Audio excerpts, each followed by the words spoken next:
Very good morning to you.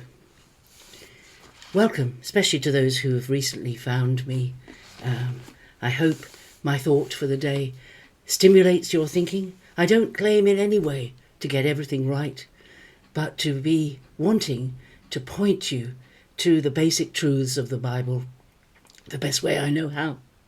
And I've noticed in the comments about a couple of things that I said recently that some people are worried that even those who do miracles for Jesus might end up having the Lord say to them, "I never knew you." It comes from that passage in Matthew. And I thought I'd think about that today. And first of all, to think that nearly all, until we get the letters of Paul, most of the Gospels certainly, were written to Jews. They were written to people who were part of God's people. They were members of God's people. And yet they did not accept Jesus. When you think about them, John the Baptist came and told them to repent. If they were God's people and they were already forgiven and accepted, they didn't need to repent. Why would they need to repent? Because even though the prophets and everything that they had in their Old Testament literature told them how to live for God, the prophets, the examples of people in the Old Testament, they're all there for the people of God to listen to and respond to. But many of them didn't live the way that the prophets encouraged people to live. Their faith was a faith of words only. It wasn't of life. And Jesus challenged them, and they rejected him. A lot of them rejected him because he challenged their assumption that as people of God, they were safe. They were saved. They were in God's kingdom. Well, in one sense they were, because they were part of God's people. But they were not. They were circumcised, as it says, in the body, but not in the heart.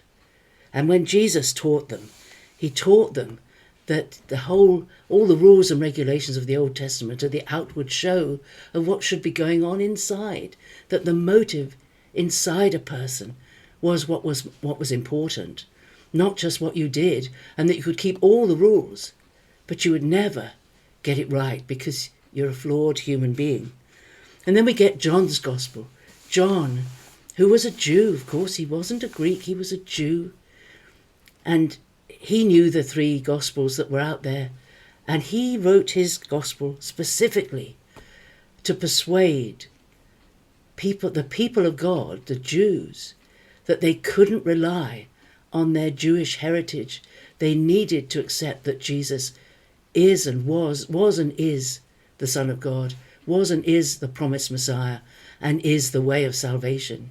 And the whole of his Gospel is focused on that. It starts with who Jesus is, the Word in the beginning, and that the way to life is through believing in him, John 1:12.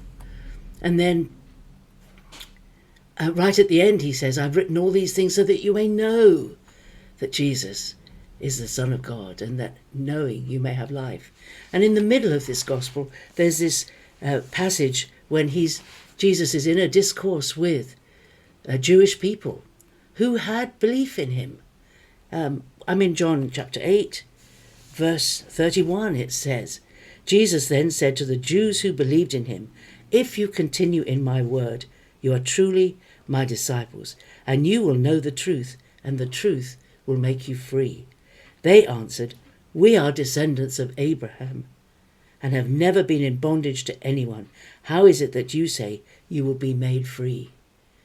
Now, when Jesus says, "If you continue in my word, you're truly my disciples," I believe he said that because he hadn't died yet.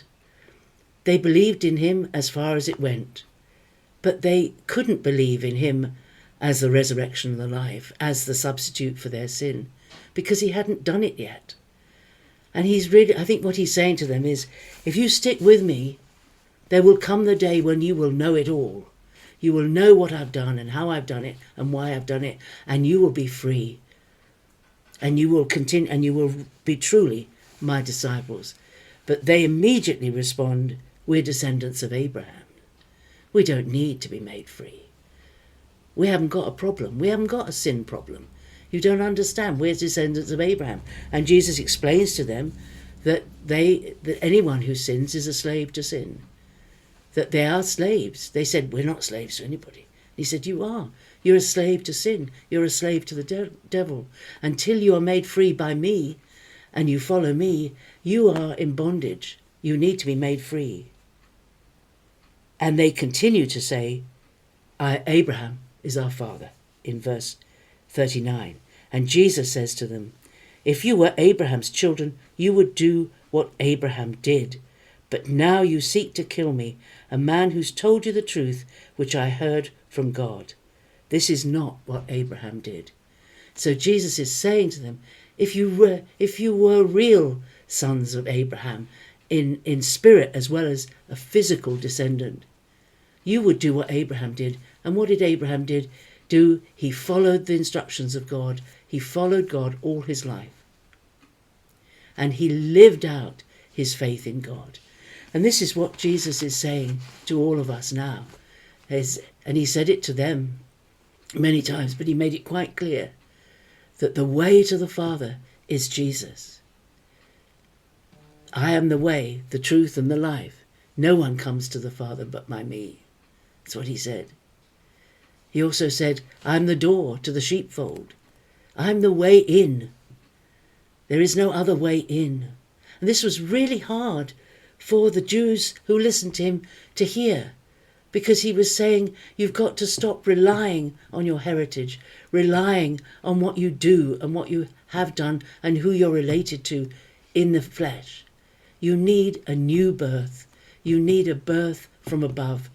You need to come into the family of God via God's appointed door, God's appointed way, Jesus. You can't come in any other way. You can't come into the kingdom on the assumption that you've been baptized as a baby and you've been confirmed as an adult. You need to come in by faith. You can't rely on actions. The only actions you can rely on are the actions of Jesus when he died for us. The church has put an awful lot of other things in the place and say you must do this or you must do that or you must do the other to be included and to be in. It's not true. The truth in the Bible is that the only way is Jesus. I am the truth, the way, and the life. No man comes to the Father but by me. Have a great day. I hope that's helped to clarify it a bit, to remember to look at these things in the context of when they were spoken and then apply them to ourselves today. God bless you. Have a great day. See you tomorrow. Bye-bye.